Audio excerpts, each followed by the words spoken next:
The ending of Sodom is common knowledge, yet the story of its beginning remains largely unknown. What was daily existence like for the countless souls who made this place their dwelling? Did wickedness define it from its very inception? Or were there hidden complexities lurking beneath what the Bible explicitly reveals? When you truly examine the ancient writings, historical records, and archaeological findings, you discover something far more intricate and disturbing than you might have imagined. Before we get started, for those who are new here, think about hitting that like button and subscribing if you haven't done so yet. But only do this if what I create here genuinely resonates with you. I appreciate you being here with me today. Like always, I would love to connect with you. Share a bit about yourself. Tell us your location and what time of day it is where you are. This really helps us feel the global community that we truly represent. So, with that said, let's get into it, shall we? The forgotten settlement on the plains. Before you stretches the Jordan Valley, resembling a verdant ribbon laid across barren desert terrain. The way Genesis 13:10 puts it, well-watered, comparable to the Lord's garden.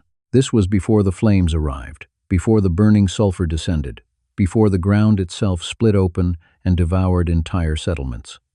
Paradise existed at the world's edge. But what was Sodom's actual location? Two archaeological sites vie for recognition as history's most notorious urban center. To the Dead Sea's southeast lies Bab Edra, a fortified community featuring extensive burial complexes. To the northeast, close to the Jordan River, stands Tal El Hammam, an expansive metropolitan area whose walls surpass typical Bronze Age construction standards. Scholars continue debating. Both locations present compelling evidence. Both sites carry secrets preserved in ancient ash. At Bab Edra, excavation teams discovered city fortifications measuring 7 meters in thickness at certain points. Massive stone bases supported mud brick structures towering above the valley floor. The fortified zone encompassed 9 acres, while suburbs and agricultural settlements extended outward like spreading roots. Tal El Hammam offers contrasting evidence. This site covers more than 70 acres, establishing it as the region's dominant city throughout the Middle Bronze Age. Its protective barriers measure even more substantially than those at Bab Edra. The elevated city section rested on a raised platform with views across the Kikar, the circular plain that ancient records identify as the area's breadbasket. A single characteristic unites both locations: fire consumed them. Ash deposits at each site reveal stories of extreme temperatures. At Tal El Hammam, ceramic materials transformed into glass. At Bab Edra, wooden roof supports carbonized where they stood, pointing to heat levels exceeding ordinary combustion. Genesis situates Sodom within the Kikar, the Jordan Disk. This geographical designation appears in the ancient writings with exactness. The Kikar formed a circular valley nourished by springs and waterways, positioned at Earth's lowest elevation. The Jordan River flowed downward into this depression, generating a microclimate unique within the ancient Near East. The elevation matters significantly. Descending water concentrates mineral content. Soil achieves exceptional richness. Year-round warmth persists. Date palms thrive abundantly. Grain production flourishes. This wasn't borderland where desperate inhabitants struggled to extract survival from stone. Sodom occupied territory adjacent to Eden itself. The terrain offered everything imaginable. Springs of fresh water emerged from underground. The river delivered nutrient-rich sediment with seasonal flooding. The warmth enabled multiple growing cycles. Beyond farming capacity, the valley contained resources that generated urban wealth. Bitumen deposits for waterproofing purposes, sulfur for commercial exchange, salt from evaporating pools. Archaeological mapping of this region reveals distinctive settlement configurations. Throughout the Middle Bronze Age, the Kikar sustained numerous towns and villages. Population calculations differ, yet evidence confirms a prosperous regional economy supporting thousands of inhabitants. Metropolitan centers like Sodom didn't function in isolation. They anchored networks of smaller communities, each one adding to collective prosperity. The location question may never achieve complete scholarly consensus. Nevertheless, both sites verify something essential. Cities corresponding to Sodom's description existed within this valley. They possessed tangible reality. They enjoyed prosperity. They occupied precisely the position Genesis indicates. Geography itself becomes a character within this narrative. The Kikar represented both blessing and snare. Its bounty produced comfort. Its remoteness cultivated arrogance. The very characteristics that made survival effortless would later ensure destruction's completeness. Standing at either proposed location today creates a striking contrast. Below sits the Dead Sea, dense and devoid of life. The encircling hills appear stripped, brown, antagonistic to growth. Yet trace the ancient water sources, examine soil composition, reconstruct historical climate patterns, and the valley transforms. Prior to the burning, this was territory men fought wars to possess. The monarchs and the asphalt pools. Genesis 14 preserves something unusual, a military conflict. 4 eastern kings march against 5 valley kings. The text identifies them by name, catalogs their domains, traces their conquest path. This isn't theological discourse. This represents geopolitical reality. The Eastern Alliance originates from Mesopotamia. Chedorlaomer of Elam commands them. Marching alongside are the rulers of Shinar, Elisar, and Goyim. They sweep southward through the Transjordan highlands, conquering cities during their advance. The valley monarchs ready themselves for confrontation. 5 cities form an alliance: Sodom, Gomorrah, Admah, Zeboim, and Bela. They select their battlefield strategically. The Valley of Siddim. The text includes a detail archaeologists find striking. The Valley of Siddim contained numerous tar pits, bitumen, asphalt, petroleum deposits, occurring naturally that seeped upward and pooled in low-lying zones. The Dead Sea region holds some of the ancient world's most concentrated bitumen reserves. Core sample analysis confirms Genesis's description. Enormous tar deposits existed throughout this valley. The confrontation proceeds disastrously for the 5 monarchs. When combat commences, some escape toward the mountains, others tumble into the asphalt pools. The text offers no elaboration on how tar pits influenced the battle's outcome, but ancient combat and bitumen create evident complications. Soldiers became mired, chariots immobilized, formations disintegrated. The Eastern Coalition achieves decisive victory. They plunder Sodom and Gomorrah, seizing possessions and prisoners, including Lot, Abraham's nephew, who had selected residence near Sodom. This detail carries significance beyond family narrative. Lot's presence in Sodom establishes chronology. The battle transpires years prior to the destruction. Sodom possesses time to rebuild, to accumulate wealth again, to descend further into moral decay. The tar pit's detail fulfills another function. Genesis isn't fabricating geography to serve narrative purposes. Bitumen deposits don't manifest randomly in ancient writings. They occur in particular locations, and the writer demonstrates knowledge that this valley contained them. Contemporary geologists, examining the Dead Sea Basin, verify extensive petroleum deposits. The region sits above a rift valley where tectonic boundaries converge. Pressure forces hydrocarbons toward the surface. Throughout recorded history, local populations harvested bitumen for waterproofing, medicinal applications, and commercial exchange. Egyptian buyers purchased Dead Sea bitumen for mummification processes. Mesopotamian construction workers employed it as mortar. Maritime builders sealed hull gaps with it. This black treasure made the Kikar valuable beyond its agricultural productivity. Consequently, controlling Sodom meant controlling resources. The Eastern monarchs comprehended this. Their invasion targeted the region's economic center. Victory granted them access to commercial routes, agricultural abundance, and mineral riches. They impose taxation, establish dominance, then withdraw homeward. Yet the 5 cities rebuild. Sodom rises from defeat. Fortifications grow taller. Storage facilities fill once more. The tar pits continue releasing their dark wealth. Genesis presents this military engagement without moral commentary. Kings engage in warfare. Kingdoms ascend and collapse.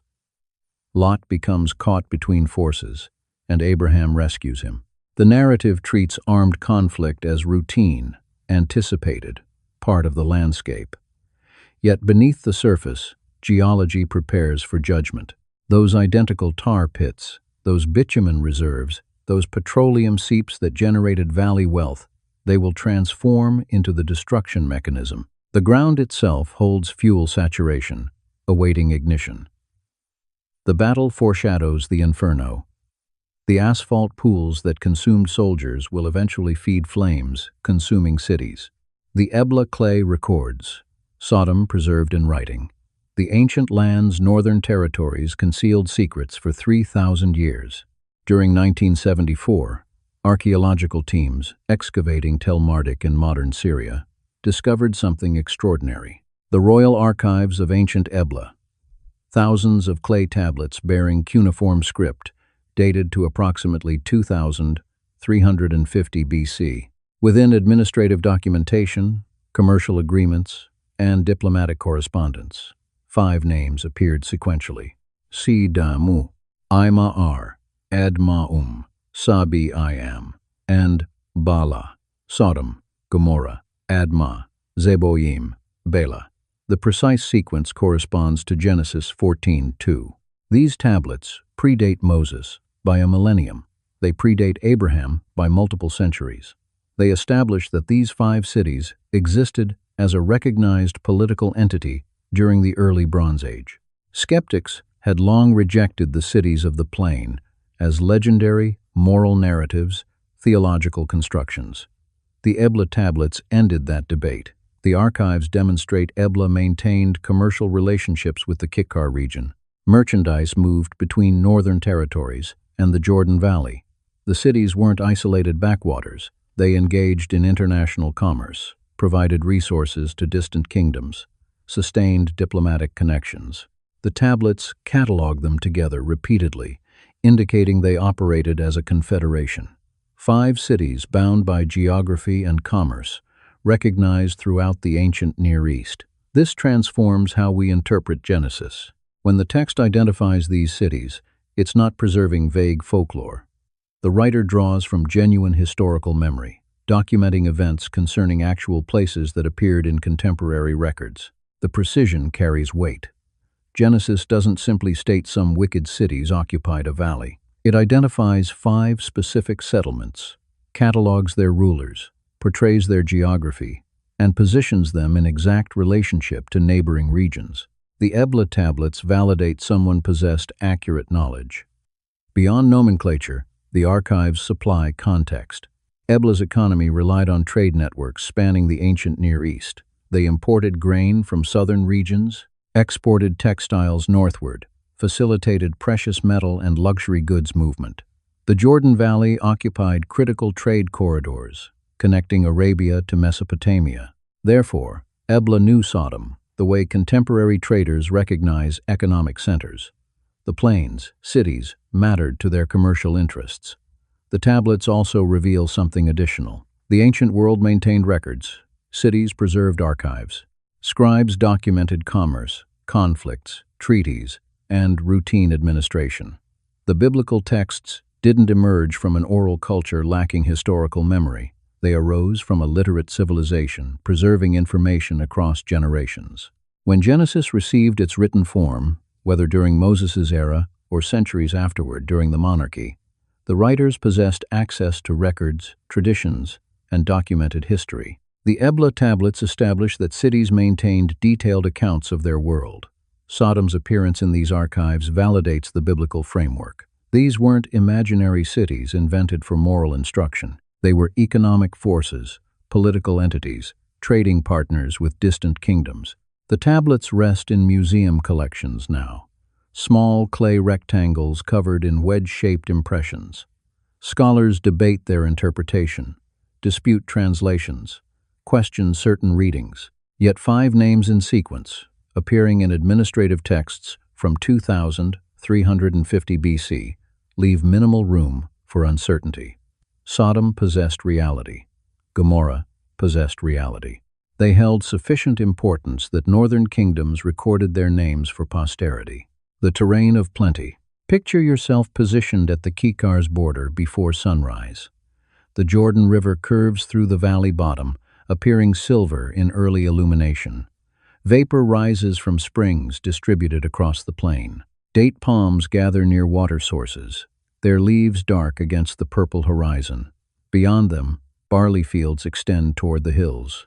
This is the garden Genesis portrays. The Kikar occupied Earth's lowest elevation, 1,300 feet below ocean level. Atmospheric pressure increases at reduced altitude. Temperatures remain warm throughout the year. The cultivation season essentially never concludes. Water makes the critical difference. The Jordan delivers fresh water from northern regions, fed by snowmelt from Mount Hermon. Underground springs emerge through fissures in the Rift Valley. These springs don't carry salt despite Dead Sea proximity. They're sweet water, mineral-rich, perfect for agricultural irrigation. Ancient farmers comprehended hydrology more skillfully than we acknowledge. They redirected spring water through channels, distributed it across cultivated areas, created oasis agriculture within desert surroundings. The Kikar wasn't naturally paradise. Human engineering made it productive. Barley flourished abundantly. The warm climate permitted 2 annual harvests. Farmers planted following winter precipitation, harvested during spring, planted again for autumn harvest. Wheat demanded more water, yet still prospered in irrigated sections. Date palms supplied staple nutrition. The trees tolerate heat, demand minimal water once mature, and yield enormous fruit quantities. A single established palm produces hundreds of pounds of dates annually. The fruit preserves well, transports easily, and commands high commercial value.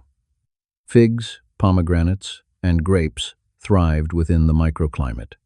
Olive trees grew on slopes, encircling the valley. Flax for linen occupied fields during periods when grain wasn't cultivated. Agricultural abundance generates prosperity. Prosperity generates leisure time. Leisure time generates culture, and occasionally, corruption. Sodom didn't struggle. The city didn't battle harsh environmental conditions for survival. Food arrived easily. Commerce brought luxuries. The soil yielded bountifully with modest labor. Contemporary agricultural research of the region validates its capacity. When the Jordan Valley receives sufficient water, crop production rivals any ancient Near Eastern region. The combination of warmth, extended growing periods, and mineral-enriched soil creates optimal conditions. Archaeological mapping reveals extensive irrigation infrastructure throughout the Bronze Age. Channels, storage basins, and terraced fields demonstrate sophisticated water management. The inhabitants weren't primitive villagers scratching at earth. They were agricultural engineers, maximizing output. The prosperity manifests in additional ways. Imported pottery surfaces and excavations. Ceramics from Egypt, Mesopotamia, and coastal settlements. Foreign merchandise presence indicates active trade networks. Bronze implements discovered at the sites demonstrate metalworking capacity. Bronze requires copper and tin, neither occurring naturally in the Jordan Valley. Someone imported raw materials, smelted them, and manufactured finished products. Luxury objects appear as well. Carnelian beads from distant origins, decorated containers exceeding functional requirements, items serving no purpose beyond display. The cities consumed prosperity. They constructed impressive fortifications. They maintained administrative infrastructure. They supported non-farming specialists, priests, merchants, artisans, administrators. This economic complexity demands surplus extraction. Farmers produced beyond their consumption. That excess nourished the city, financed construction, and enabled commerce. The mechanism functioned beautifully from a purely economic perspective. Resources flowed inward, merchandise flowed outward, prosperity accumulated. The difficulty was distribution. Ezekiel 16:49 captures this precisely. Behold, this was the iniquity of your sister Sodom: pride, fullness of bread, and abundance of idleness. Fullness of bread, not hunger, not scarcity, not the desperation driving crime in impoverished areas. They possessed everything, and it corrupted them. The geography blessing them transformed into their curse. The comfort bred entitlement. The prosperity fostered arrogance. The abundance created a society forgetting struggle, forgetting gratitude, forgetting compassion. When you possess everything, you cease questioning what you owe others.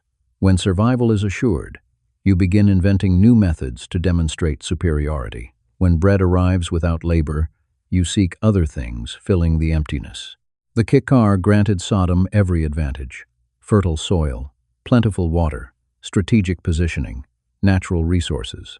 The city transformed blessing into judgment fuel, the barriers of fear. The fortifications reveal everything. At Bab-e-Dadra, excavations exposed defensive structures, 7 meters thick.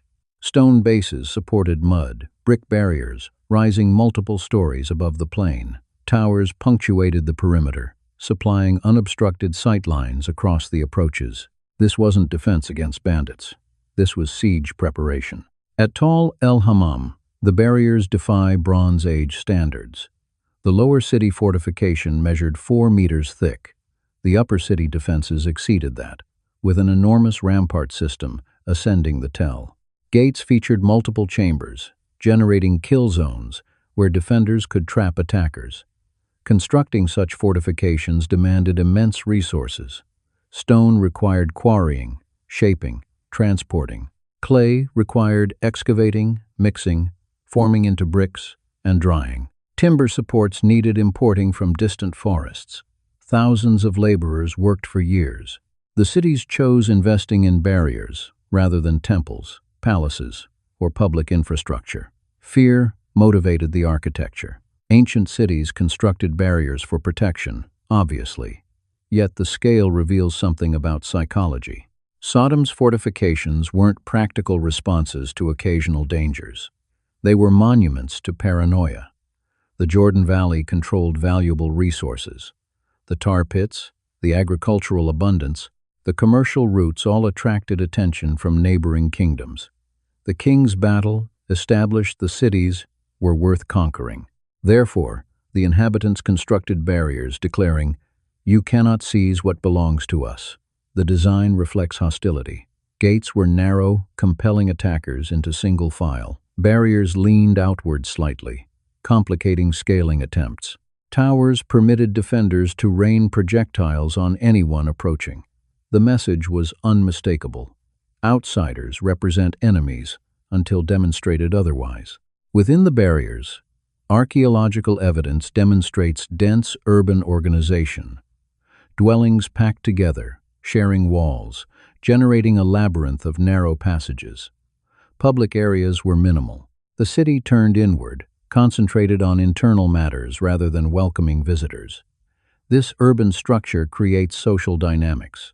When strangers are uncommon, they become suspicious. When barriers define your existence, you begin perceiving everyone outside as threats. When your city is constructed to exclude people, hospitality perishes.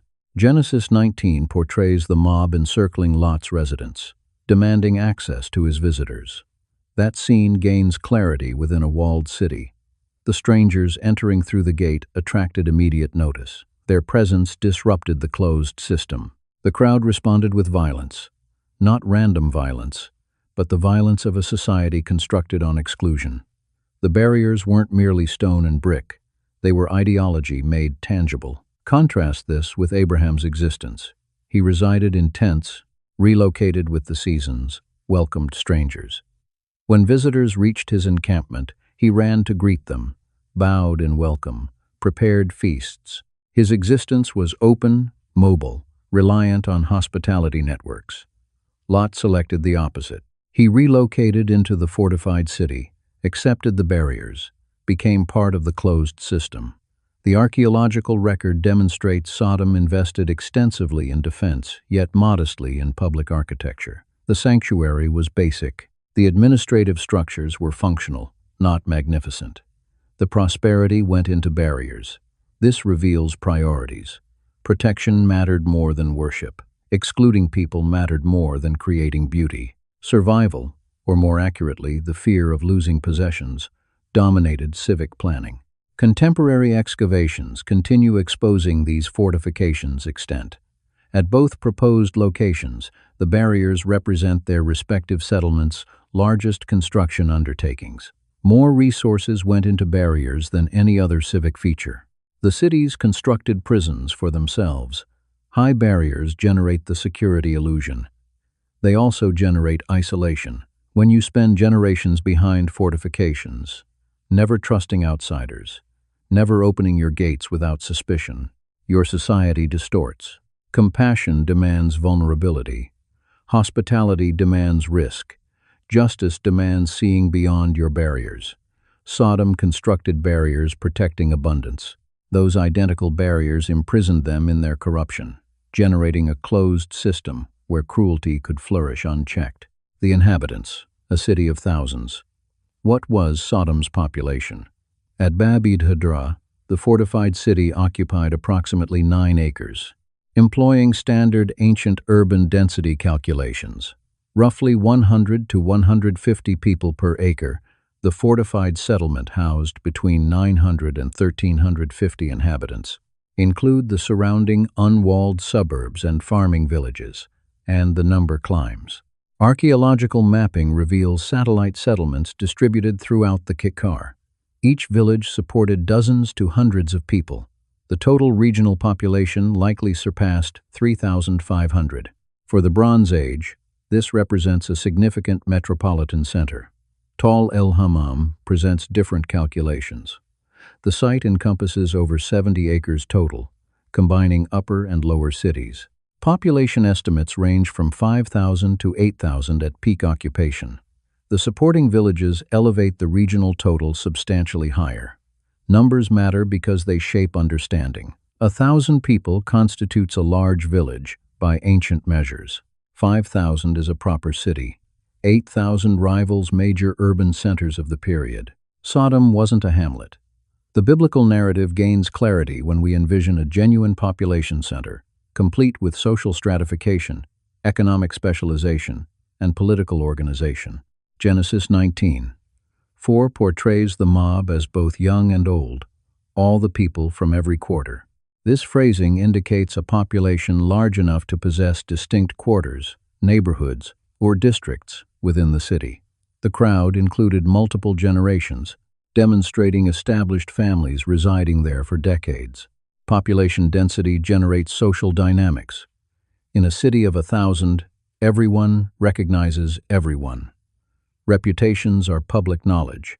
Behavior remains visible. Social pressure maintains conformity. This explains how corruption could become total. When the entire city participates in evil, dissent becomes impossible. When young and old alike join the mob, refusing means isolation. Lot's family experienced this. His daughters were betrothed to local men, sons-in-law, who ridiculed the destruction warning. They were integrated into Sodom's society, accepted by the community, part of the social fabric. Consequently, departure required severing every connection. The population size also explains the economic strength. 1,000 farmers working the Kikkar's fertile soil could generate enormous surpluses. Several thousand people, organized into occupational guilds, could support long-distance commerce, craft specialization, and administrative bureaucracy. Bronze Age cities operated as economic engines. Farmers brought grain to marketplaces. Merchants facilitated commerce. Craftsmen manufactured pottery, implements, and textiles. Priests maintained religious locations. Officials collected taxation and administered justice. Sodom possessed all these elements. The sanctuary required priests. The barriers needed maintenance crews. The gates required guards. The commercial routes required merchants. Each role supported specialists who didn't farm yet depended on agricultural surplus. This generates interdependence. When the entire system is corrupt, individual righteousness becomes nearly impossible. Your bread originates from the same fields. Your water flows through the same channels. Your safety relies on the same barriers. Genesis labels Lot righteous, yet 2 Peter 2 8 portrays him as tormented in his righteous soul by the lawless deeds he observed and heard. He participated in the system while despising it. He resided behind the barriers, sat in the gate, engaged with society, all while watching it deteriorate. Population estimates also affect our comprehension of the destruction. When fire descended, between 1 and 8,000 people perished, depending on which site was Sodom and population density. The archaeological evidence demonstrates the cities burned simultaneously. Ash deposits appear at multiple sites across the Kikkar, indicating regional destruction rather than isolated incidents. Genesis mentions 5 cities. If each averaged 2,000 inhabitants, that's 10,000 people. Add the surrounding villages, and the total approaches 15 to 20,000. The judgment wasn't a small-scale incident. This was an entire population center's obliteration, a complete economic system, an entire society. The numbers make Lot's rescue more striking. 4 people escaped from thousands. 4 people extracted from the city by divine intervention watched everyone they knew burn. The sanctuary and the sacrificial altar. At Bab Edadra, excavation teams uncovered a structure they designated the sanctuary. A rectangular building with substantial walls sat northeast of the primary gate. Inside, a courtyard open to the sky. Against the western wall stood a stone altar, roughly 4 feet square, darkened by fire. Surrounding the altar, they discovered butchering implements, bronze knives, stone bowls for blood collection, ceramic containers for grain offerings, the apparatus of organized worship. This transforms the picture. Sodom maintained religion. They operated a cult location. They conducted sacrifices. Someone in the city understood worship forms. The altar's presence raises questions. Who received their worship? The God of Abraham, whose name was recognized in the region? Local deities connected to the land? A corrupted combination of both? Genesis doesn't describe religion directly. The text concentrates on behavior, the mob, the violence, the attempted rape. Religious practices remain invisible, yet archaeology demonstrates they possessed them. Someone constructed that altar. Someone maintained it. Someone brought animals for butchering. Someone presented grain and oil. The gap between religious practice and moral behavior becomes the central tragedy. Ezekiel 16:49 catalogues Sodom's sins: pride, fullness of bread, abundance of idleness. The prophet mentions nothing concerning idolatry. The problem wasn't incorrect worship. It was worship that didn't transform behavior. The sanctuary at Bab Edadra was modest, not a massive temple complex like those in Mesopotamian cities, not an elaborate high place with multiple altars, simply a courtyard and altar, and the basics. This indicates functional religion. They conducted required rituals. They performed motions. They checked boxes. Yet religion that doesn't change how you treat the poor, the stranger, the vulnerable, that's not religion. That's theater. The implements surrounding the altar demonstrate regular use. The darkening on the stones indicates repeated fires. Someone sacrificed animals there with sufficient frequency to leave permanent marks. Therefore, Sodom's corruption existed alongside religious observance. This pattern appears throughout history.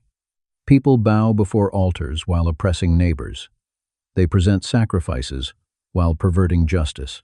They maintain godliness forms while denying its power. The sanctuary's presence makes Sodom's judgment more severe, not less. They understood better. They possessed worship access. They comprehended the concept of offering to deity. They simply didn't permit it, affecting their hearts. Genesis 18 records Abraham's negotiation with God preceding the destruction. He asks if the city would be preserved for 50 righteous people, then 45, then 40, descending to 10. The answer remains consistently yes. If 10 righteous people can be located, the city receives preservation. 10 people in a population of thousands.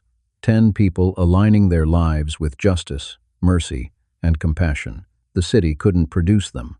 The sanctuary sat empty of righteousness, while the altar collected animal blood. The forms continued.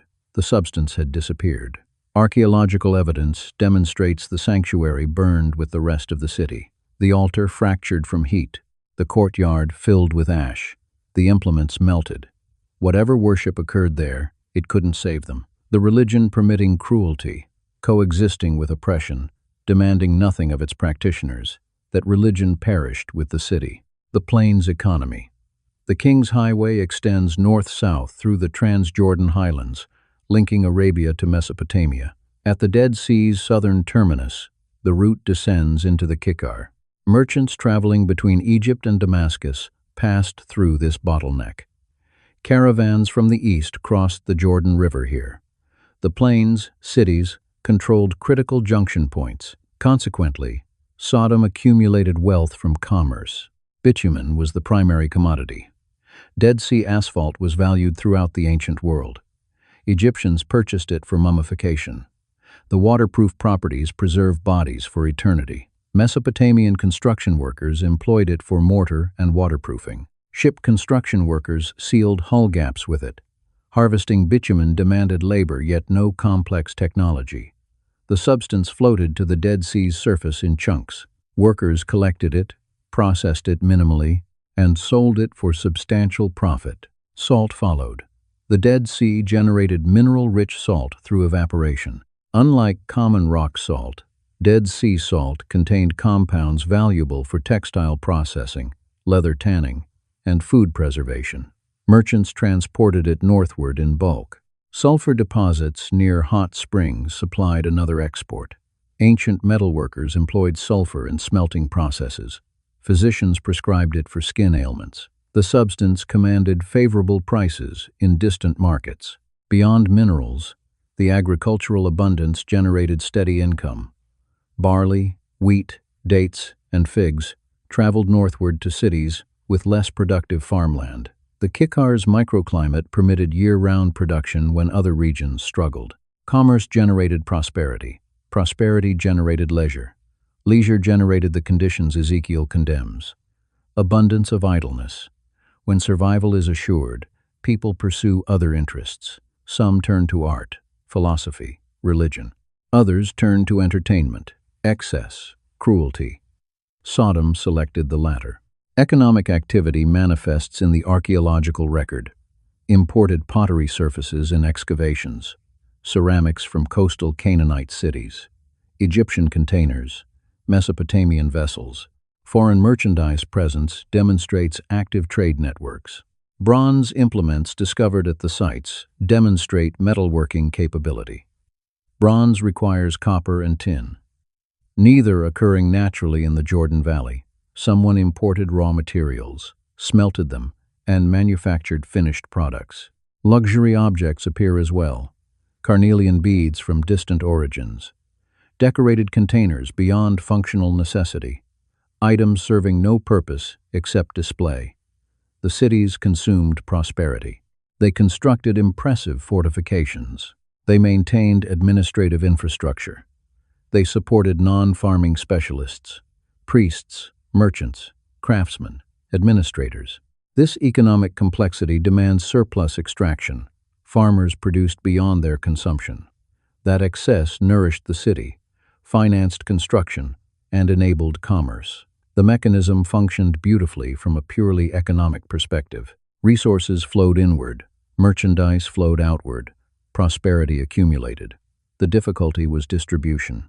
Ezekiel specifies that Sodom did not strengthen the hand of the poor and needy. The prosperity remained concentrated. The abundance didn't distribute downward. The economic success generated stratification. Commercial routes brought another element. Strangers. Merchants from foreign cities passed through regularly. Travelers required lodging. Caravans needed provisions. A healthy trading city welcomes outsiders. Hospitality represents good business. Treating visitors well encourages repeat traffic. Sodom did the opposite. The mob's response to Lot's visitors reveals a society hostile to strangers, despite economic dependence on commerce. This contradiction indicates the commerce was coerced or one-sided. Perhaps Sodom's control of the King's Highway permitted them extracting tribute without offering hospitality. Perhaps their fortifications provided them power to demand payment without reciprocity. The economic strength made them arrogant. They didn't need to display kindness. They possessed barriers, resources, and control of commercial routes. Consequently, prosperity became the foundation of cruelty. Sodom's sin beyond the obvious. Ezekiel 16:49 cuts through centuries of misunderstanding. Behold, this was the iniquity of your sister Sodom. Pride, fullness of bread, and abundance of idleness was in her and in her daughters. Neither did she strengthen the hand of the poor and needy. Not a word concerning sexual deviance. Not a mention of the mob at Lot's entrance. The prophet identifies the root. Economic injustice wrapped in arrogance. Pride arrives first. The Hebrew word indicates haughtiness, a superiority sense, the belief that abundance demonstrates divine favor. Sodom observed its prosperity and concluded it deserved every blessing. Fullness of bread means precisely that. Food in abundance, no hunger, no scarcity. The Kikkar's agricultural surplus filled their storage facilities. They never concerned themselves with harvest failure. Abundance of idleness follows naturally. When you possess more than sufficient, when survival demands minimal effort, leisure expands. Time becomes available for pursuits beyond food production. The difficulty isn't leisure itself. The difficulty is what Sodom did with it. Instead of employing excess resources to strengthen the poor, they hoarded. Instead of sharing abundance, they constructed higher barriers. Instead of hospitality, they perfected cruelty. The phrase, strengthen the hand, appears throughout Hebrew scripture. It means supplying material support, offering resources, enabling someone to stand independently. The opposite of charity, creating dependence. This is empowerment through provision. Sodom refused it entirely. Consequently, every sin that followed grew from this root. The mob violence, the attempted rape, the complete corruption, all of it sprouted from a society measuring worth by prosperity and viewing poverty as unworthiness proof. When abundance transforms into entitlement, when comfort becomes identity, when resources become power weapons, humanity decays from within. Genesis 13:13 establishes this before the destruction. The men of Sodom were wicked and sinners before the Lord exceedingly. The text employs two words, wicked, morally corrupt, and sinners, missing the mark. Together, they portray comprehensive failure. Beyond Ezekiel, other prophets reference Sodom. Isaiah 1:10-17 compares Jerusalem to Sodom, then catalogues their sins: unjust rulers, meaningless offerings, trampling courts, bloodshed, oppression of orphans and widows. The connection between Sodom and social injustice runs throughout Scripture. Jeremiah 23:14 condemns false prophets by comparing them to Sodom. They commit adultery and walk in lies. They strengthen the hands of evildoers so that no one turns from his wickedness. Notice the reversal. Sodom failed to strengthen the poor. The false prophets strengthen evildoers. Same mechanism, opposite application. The sexual violence appearing in Genesis 19 is genuine and horrifying. The mob's demand to rape Lot's visitors reveals depravity. However, understanding this as the culmination rather than the totality of Sodom's sin transforms the analysis.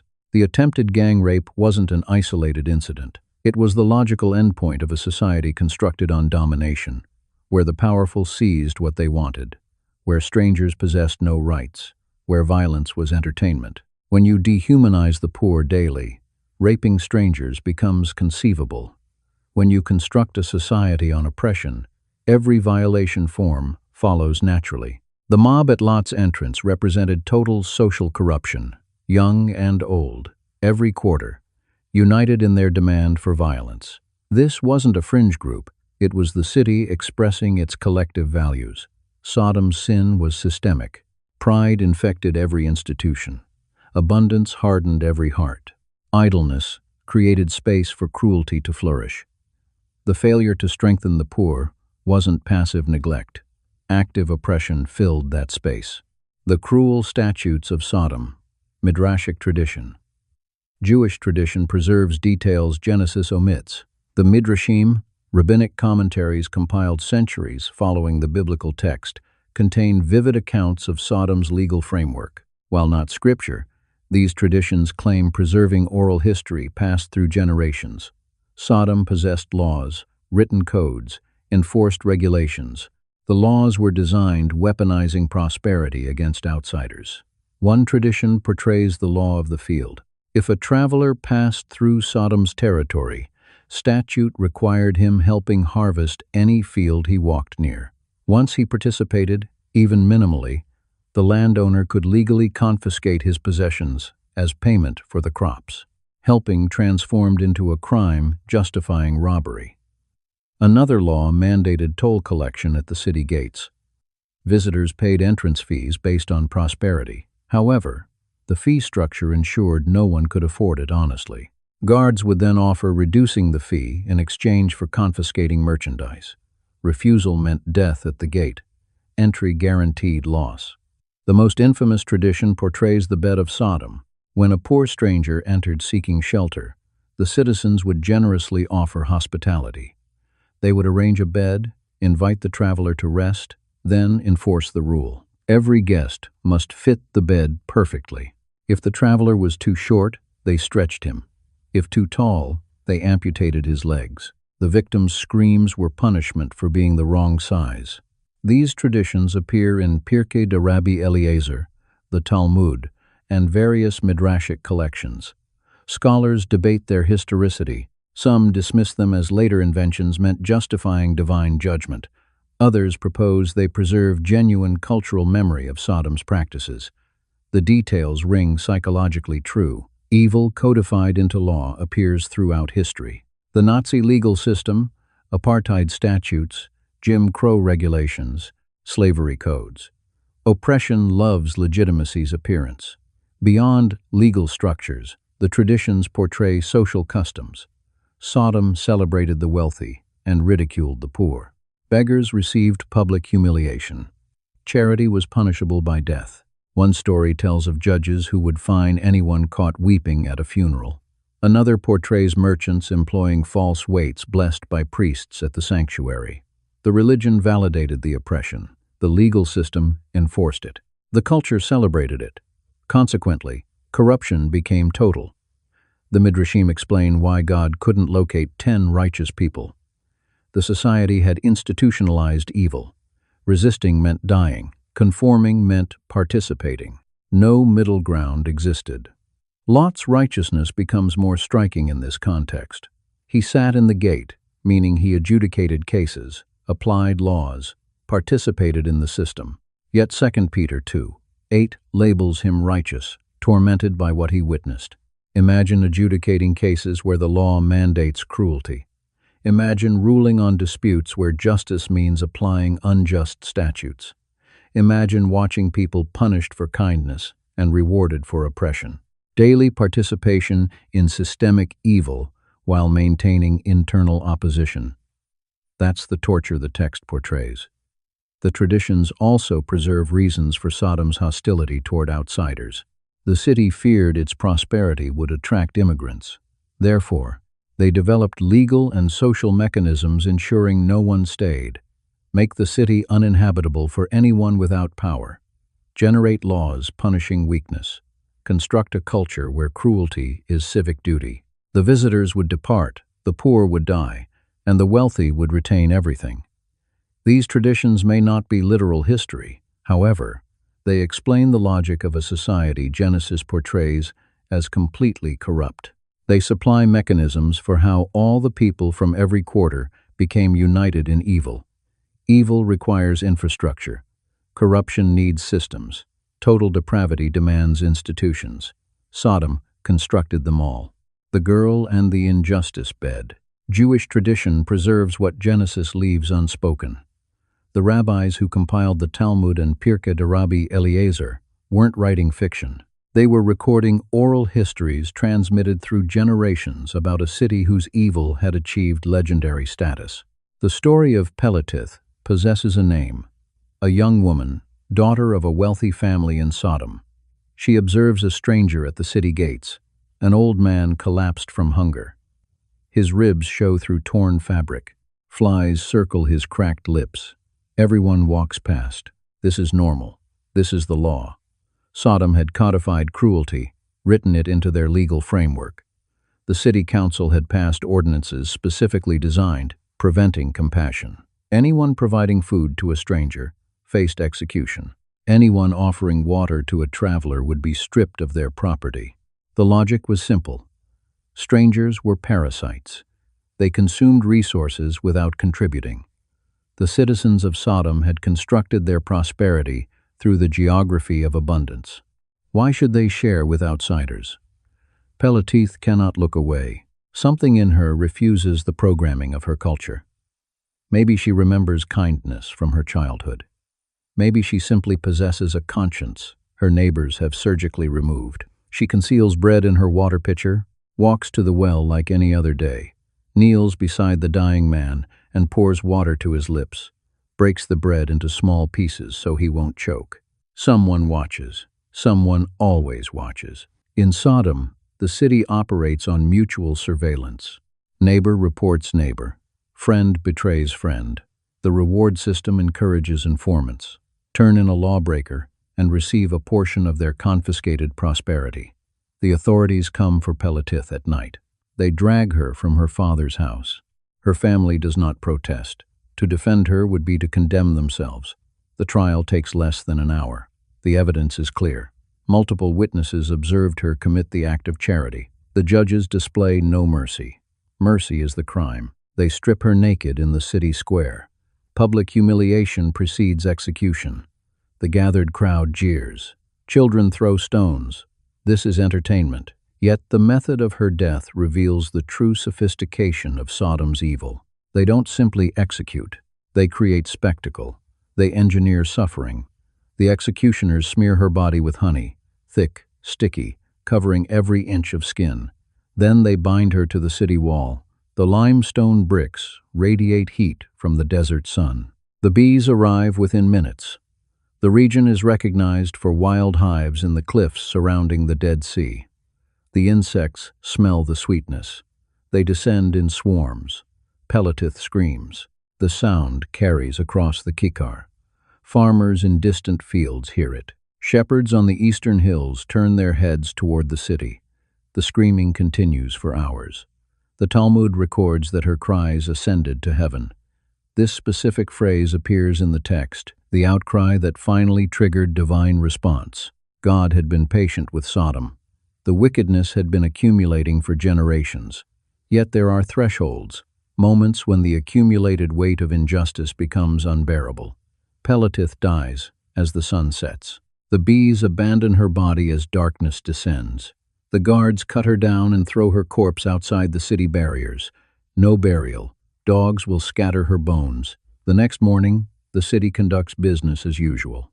Markets open, courts convene, priests conduct rituals at the sanctuary.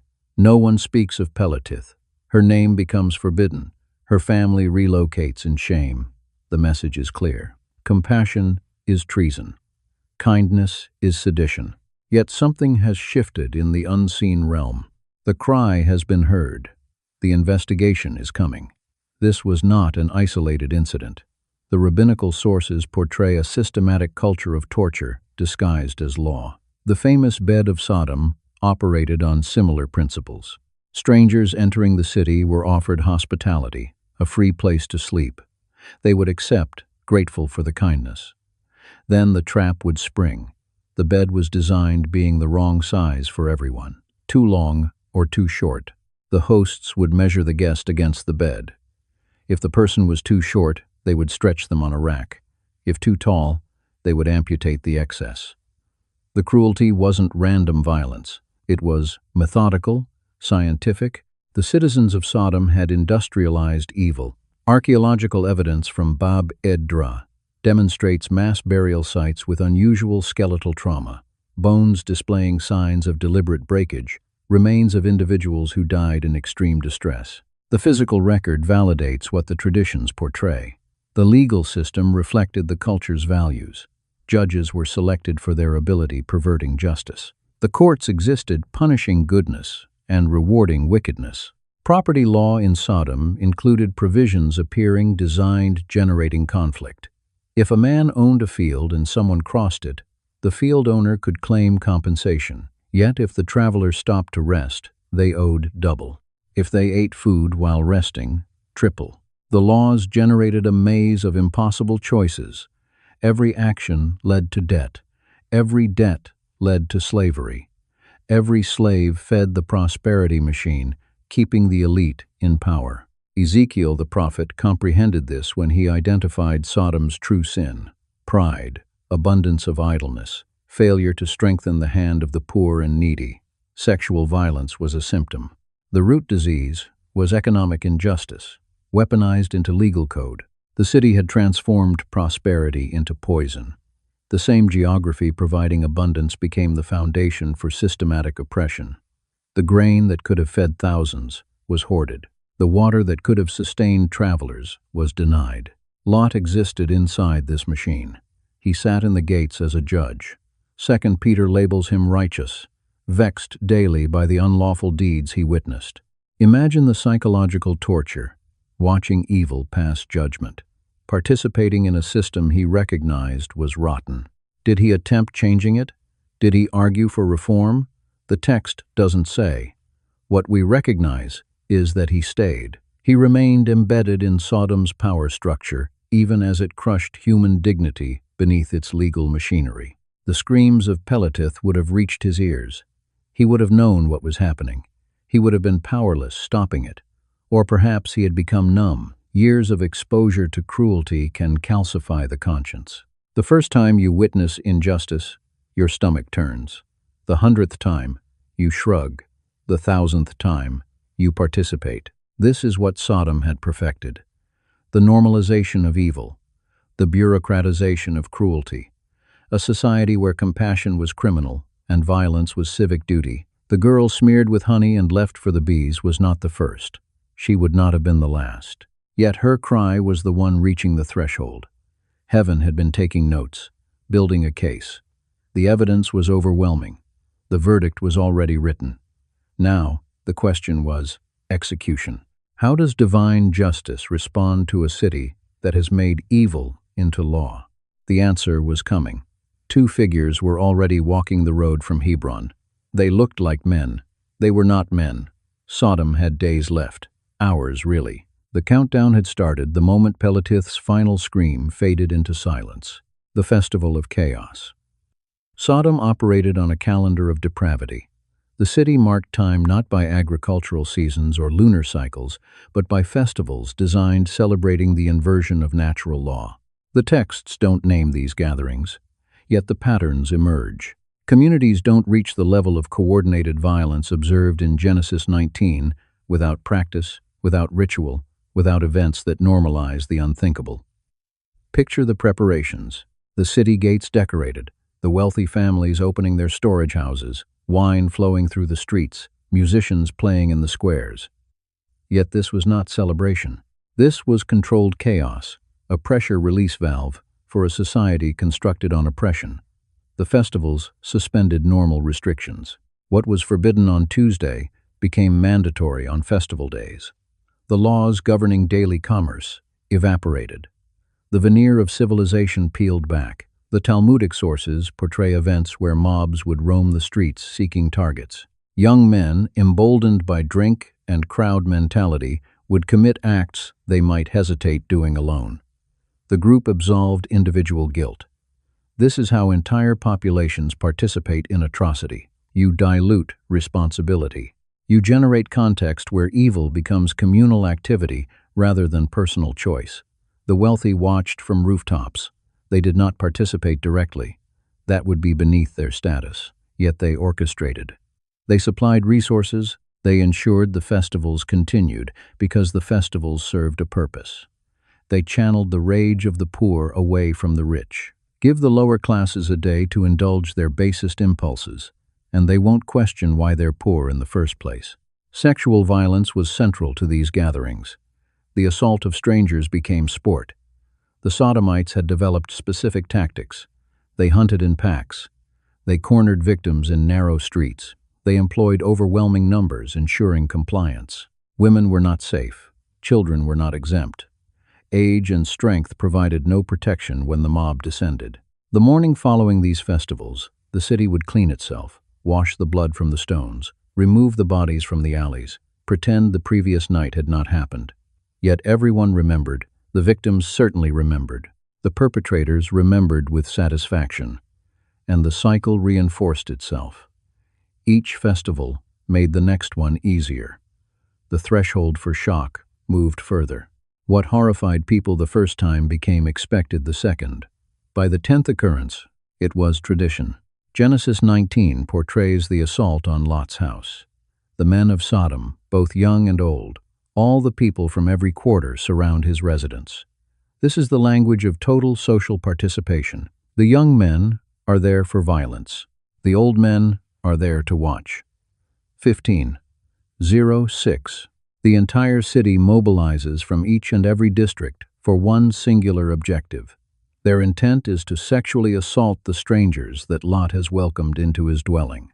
This wasn't a random occurrence. This was habitual conduct. The signal rises up and the city reacts like a conditioned system. Every person understands their function. Every individual has participated in this previously. Lot's reaction exposes his awareness of the threat. He exits by himself. He secures the door after stepping out. He presents his virgin daughters to the crowd. Contemporary readers are shocked. How could any father extend such an offer? However, Lot is familiar with these people. He has dwelled in their midst. He has witnessed their actions. He is weighing probabilities, attempting to channel the violence toward a victim that might appease their savage hunger while safeguarding his visitors. The ancient code of hospitality was uncompromising. A host defended guests, even if it meant sacrificing his own household. The crowd refuses his proposal. They have no interest in his daughters. They desire the men. They seek to establish dominance over the outsiders, who had the audacity to enter their territory. The mob threatens Lot directly. They label him an alien, a temporary resident who presumes to serve as a judge. They promise to treat him more severely than his guests. This terminology is instructive. Lot has resided in Sodom for many years. He occupies a position at the gates. He has attained social standing. Yet the mob still perceives him as different, an alien who never genuinely integrated. The instant crisis emerges. His citizenship dissolves. The community he believed he had become part of shows itself to be a conditional arrangement. They permitted him when it served them. Now he is disposable. The angels retrieve Lot and bring him back inside. They afflict the crowd with blindness. But here is the troubling detail. The blinded individuals persist in searching for the door. They fumble along the exterior walls. They communicate with one another. They exhausted themselves, attempting to locate the entryway. Even supernatural intervention does not halt them. This represents dependency. This represents obsession. The men are physically incapable of executing their planned violation, yet they cannot cease their attempts. The conduct has become so deeply embedded that even divine interference merely delays them. The festivals had produced this outcome. Years of ritualized brutality had restructured their minds. The neural connections were carved profoundly. The crowd psychology had transformed into personal identity. Archaeological discoveries from the Kar territory reveal proof of large assemblies. Extensive courtyards containing fire pits, shattered pottery from feast commemorations, animal remains indicating enormous communal feasts. However, there is also proof of brutality. Human remains displaying per-mortem injuries, bodies interred hurriedly without appropriate ceremony. The physical evidence corresponds with the written tradition. Sodom had mastered the practice of collective wickedness. They had constructed mechanisms that rendered cruelty streamlined. They had established cultures that normalized violence. The festivals were the culminating occasions, the instances when the facade disappeared entirely, when the society displayed its authentic character without embarrassment. This is what the angels observed when they arrived in the city. They witnessed the outward hospitality Lot extended. They understood the hidden reality. They had arrived to gauge the extent of moral decay. The mob encircling the dwelling supplied all the proof necessary. The investigation was finished. The verdict had already been established, but the execution would be postponed until daybreak. Divine judgment functions according to divine scheduling. The angels would remove the righteous before releasing the fire. The festivals of Sodom were preparing to conduct their concluding celebration, an assembly the residents had not arranged, an occasion where they would be participants rather than organizers, and the spectacle would be their own annihilation. The seat of justice, Lot, in the gate. Genesis chapter 19, verse 1, positions Lot in a particular location. The gate of Sodom, evening hour, two angels drawing near. The gate was not merely an opening. In ancient urban centers, the gate served as the center of authority, the location where community leaders assembled, where legal conflicts were resolved, where commercial agreements were confirmed. Lot was seated, not standing upright, not moving through. Being seated suggests stability, rank, influence. 2 Peter identifies him as righteous. The Greek term is decayos. It signifies legally upright, ethically sound, an individual who preserves moral principles despite surrounding moral decay. However, righteous individuals can execute dreadful decisions. Lot's righteousness did not stop him from positioning his tent in Sodom's direction. It did not prevent him from relocating into the city, did not keep him from achieving position within its authority framework. He occupies a seat at the gate as a magistrate. We understand this because ancient Near Eastern documents from Mari, Ugarit, and additional Bronze Age locations describe the gate as the legal center. The men who gathered there were mediators, judicial officials. Lot had ascended the social hierarchy. He possessed property. He employed servants. He had arranged marriages for his daughters to local men. He had assimilated. But assimilation arrived with a price. Each day he occupied that gate. He observed justice being twisted. He witnessed the impoverished being refused assistance. He saw the outsider being taken advantage of. He took part in a system engineered to eliminate compassion. 2 Peter characterizes him as tormented. The Greek word signifies tortured, perpetually harassed. The passage states, "He vexed his righteous soul, day after day, with the unlawful actions he witnessed and heard." Imagine the mental conflict. You understand what is correct. You observe what is incorrect. You possess insufficient power to alter it. You participate regardless. This is the particular torment of the compromised moral sense. The awareness that you are complicit in wrongdoing. You profess to resist. The consciousness that your ease depends on the suffering of others. Lot's residence was located in the city, not adjacent to the barriers, not on the periphery, but deep inside Sodom's urban center. He had devoted himself to this location, invested his existence in its continuation. His daughters were promised to local men. The Hebrew passage states the sons-in-law were to wed his daughters, future tense. The wedding ceremonies were scheduled. The families had discussed bride payments. Lot had interwoven his lineage into Sodom's social structure. His descendants would be Sodomites. His inheritance would be connected to this city's survival. He observes the angels approaching. He perceives instantly that they are not typical travelers. Something regarding their manner, their garments, their appearance. He stands up, runs toward them, prostrates himself face down in the dirt. This is frantic worship. This is the position of someone who understands danger is approaching and perceives potential deliverance. His initial words carry urgency. "Please redirect your path. Come to my dwelling. Cleanse your feet. Remain the night." The angels initially decline. "We will spend the night in the public square." Lot insists, "with them." The Hebrew terminology is forceful. He pressed them intensely, almost forcefully. This is not courteous invitation. This is frantic urgency, because Lot understands what occurs to strangers who rest in the square. He has witnessed the consequences of festival evenings.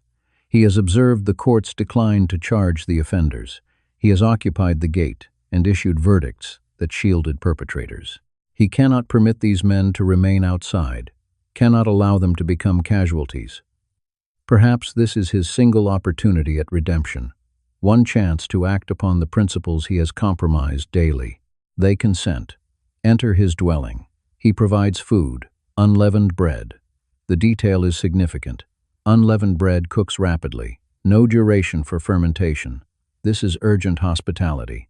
Lot understands the mob could arrive, is likely arriving, has presumably already been notified of the stranger's arrival. The city's observation system functions effectively.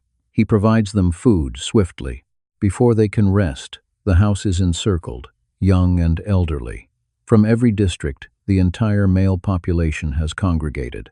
Lot exits, secures the door. Please, my brothers, do not behave so wickedly. He addresses them as brothers. After everything, after years of observing their brutality, after daily torture of his moral sense, he continues to employ the language of kinship. This is the tragedy of the compromised stance. You cannot assert outsider identity because you have invested years integrating. You cannot assert insider identity because you never genuinely belonged. The mob reminds him of his position. You arrived here as a temporary resident. Now you desire to act as judge. They perceive through his performance. Lot has occupied the gate, issuing judgments, has resided among them for years, has joined their families through marriage, but they never embraced him as one of their own. He was valuable, a foreign trader who provided commercial relationships, a wealthy person who contributed taxes, someone who could be managed because he constantly desired to belong. But in the moment of crisis, the pretense collapses. They identify him as what he always was, a foreigner, an alien, someone who never possessed the authority to question their practices. Lot presents his daughters. The passage does not clarify his thinking. Ancient hospitality regulations were absolute. Contemporary morality is appalled. The divide between cultures is impossible to bridge. What we understand is that Lot is caught between conflicting obligations, his visitors, his household, his own continuation. He executes a decision that satisfies none of them. The angels step in, retrieve him inside, afflict the crowd with blindness. Lot is rescued from his own compromise through divine action. The angels inquire if he has anyone else in the city, sons-in-law, sons, daughters, anyone who belongs to you. The question discloses the extent of his entanglement. He has relatives distributed throughout Sodom. His family roots extend deep into the condemned ground. He departs to alert his sons-in-law. They believe he is jesting. The Hebrew indicates mockery. They ridicule him. They reject him. This is the ultimate proof of Lot's unsuccessful integration. He could not even persuade his own household that judgment was approaching. His years in Sodom had eliminated his believability. His compromise had rendered his warnings worthless. The angels command him to depart. He delays. The Hebrew word signifies to pause, to postpone, to be unwilling. Even at this moment, even with the mob outside, even following the supernatural deliverance, Lot cannot compel himself to forsake the city. He has invested excessively. His prosperity is here. His position is here. His sense of self is here. To abandon is to acknowledge that it was entirely an error. All those years of compromise achieved nothing. The angels seize him, seize his wife, seize his 2 daughters, physically remove them from the dwelling. The passage states, "The Lord was merciful to him." The deliverance was not Lot's decision. It was divine interference against Lot's own volition. They guide him outside the city, instruct him to escape to the mountains. Don't turn around. Run for your existence. Lot bargains. Even at this moment, the mountains are excessively distant. Let me travel to that small city instead. Zoar, it's nearby. Still negotiating, still attempting to preserve some authority, still incapable of fully yielding to the deliverance. The angels consent. Go to Zoar, but move quickly. We cannot proceed until you reach there. This detail is extraordinary. The judgment is postponed by Lot's delay. The fire is restrained because one compromised individual cannot move swiftly enough. Divine mercy functions on human temporal scales. The destruction pauses while grace removes the righteous. Justice waits while grace completes its work. Lot reaches Zoar as the sun appears. The passage notes the time exactly. Dawn, the instant between darkness and illumination. Behind him, Sodom is awakening for the final time. The men who were blinded by angels stumble toward home. The city readies for another day of trade and cruelty. The judges will gather at the gates. The markets will commence. The priests will conduct ceremonies at the sanctuary. None of them realize that the fire is already descending. The outcry that ascended to heaven. The Hebrew word surfaces in Genesis chapter 18, verse 20. It carries significance that English translations struggle to convey. This is not a grievance, not a report, not rumors reaching divine perception. Zaka is a scream, a cry of suffering ripped from the throat of someone experiencing brutality. The sound a casualty produces when being crushed under oppression. The identical word surfaces in Exodus when Israel cries out beneath Egyptian bondage, when the overseers beat them beyond tolerance, when mothers observe their sons cast into the river. That particular sound. God informs Abraham, the outcry against Sodom and Gomorrah is immense. Their transgression is exceedingly serious. I will descend and observe whether they have acted entirely according to the outcry that has reached me. The phrasing indicates accumulation, years of screams, decades of cries, generations of casualties calling for justice, while their oppressors flourished. The girl covered with honey and abandoned for the bees was not the initial casualty. She was the concluding provocation, the final scream that pushed the accumulated injustice beyond the boundary of divine forbearance. Archaeological proof from the territory supplies troubling validation. Mass burial locations at Bab-ed-Edra contain skeletal remains displaying unusual injury patterns. Multiple individuals interred together without appropriate ceremony. Bodies displaying indications of violent death. Bones with premortem breaks indicating they were fractured while the person remained alive. Heat-fractured bones indicate some casualties perished in fires or extreme heat occurrences. However, not all the bones display heat damage. Some display deliberate injury, intentional harm. The burial methods indicate these were not respected, deceased. No burial possessions, no careful arrangement. Bodies deposited in cavities and concealed rapidly. This is how you enter casualties you desire forgotten. People whose deaths were inconvenient realities, proof you need to conceal. The Talmudic customs describe systematic torture, the beds that extended or severed, the regulations that punished charity, the festivals that commemorated violence. These customs preserve recollection of particular cruelties, details too consistent across numerous sources to be fabrication. The rabbis were documenting history transmitted down through Abraham's descendants, because someone survived, someone observed, someone transported the accounts out of Sodom before the fire descended. Lot's daughters would have understood. They matured in that city. They witnessed the festivals. They perceived the screams. They learned to disregard what their father's moral sense could not endure. The outcry was not theoretical. It possessed names, appearances, accounts. The stranger who committed the error of accepting hospitality and awakened on a torture bed. The impoverished man who collapsed at the gate and starved while citizens stepped across his body. The young woman who demonstrated compassion and perished covered in bees. Each cry contributed to the total. Each scream layered onto the preceding ones. The sound accumulated like pressure in a confined vessel, rising, intensifying, nearing critical capacity. God functions on a justice timeline humans cannot perceive. We calculate in hours and days. Divine justice calculates in generations and centuries.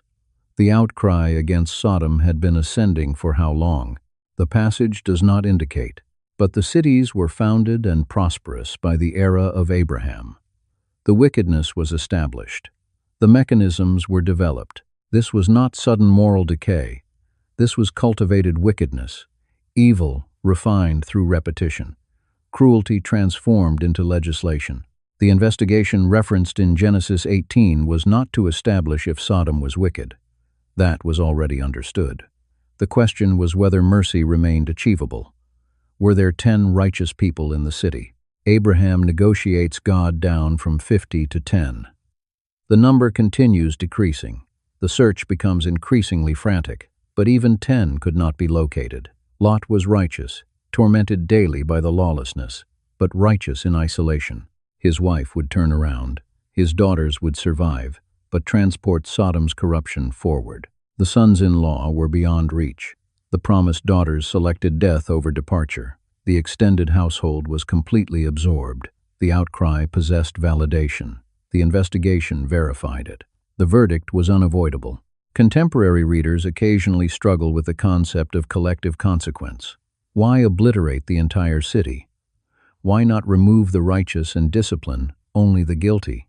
However, the passage demonstrates God executing exactly that. The angels remove Lot's household. The judgment pauses for them to achieve safety. The fire does not descend until the righteous are extracted. The question is not why judge Sodom. The question is why God delayed so extensively. How many casualties cried out before Peleth? How many strangers were tortured before the angels materialized? How many impoverished people starved, while the prosperous feasted? The outcry that ascended to heaven was not the initial cry. It was the concluding cry in a prolonged, anguished composition of suffering. Divine forbearance is a frightening reality. The interval between offense and consequence. The space between oppression and judgment.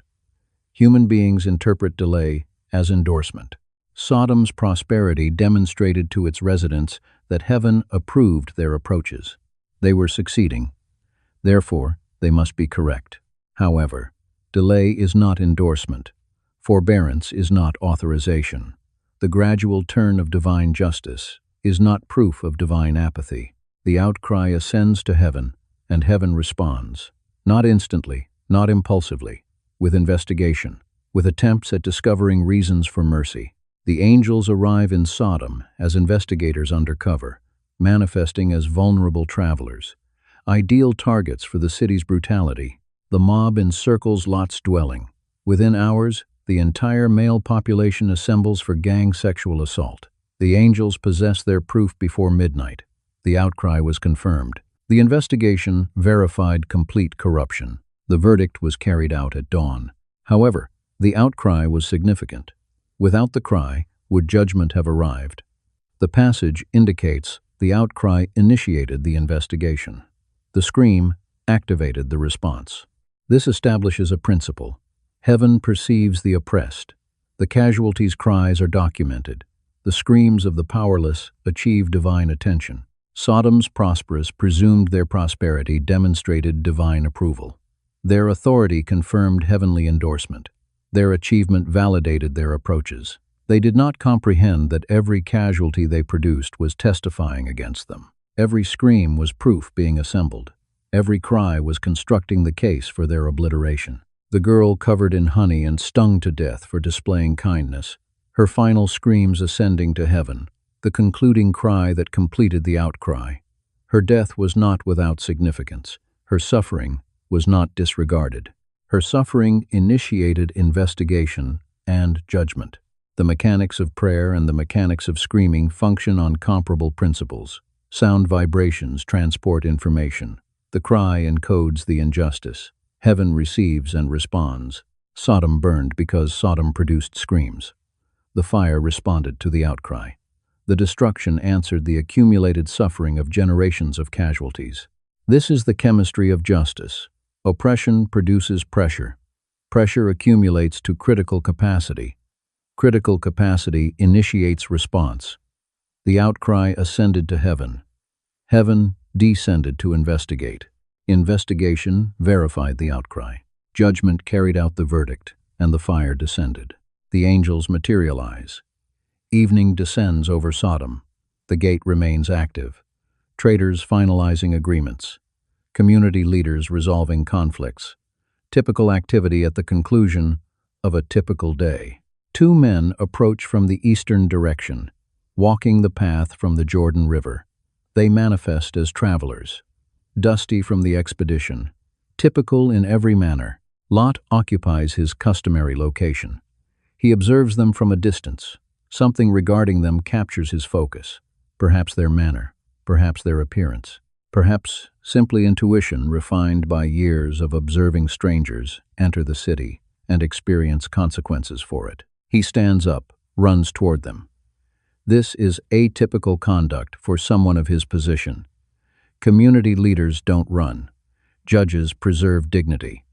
However, Lot discards protocol, reaches them before they enter the primary gate, prostrates himself face down in the dirt.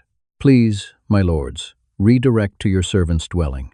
Remain the night, cleanse your feet. Then you can depart early and proceed on your path. The formality of his terminology contrasts with the urgency of his physical expression. He is pleading while preserving respectful address. The angels decline. A peculiar refusal.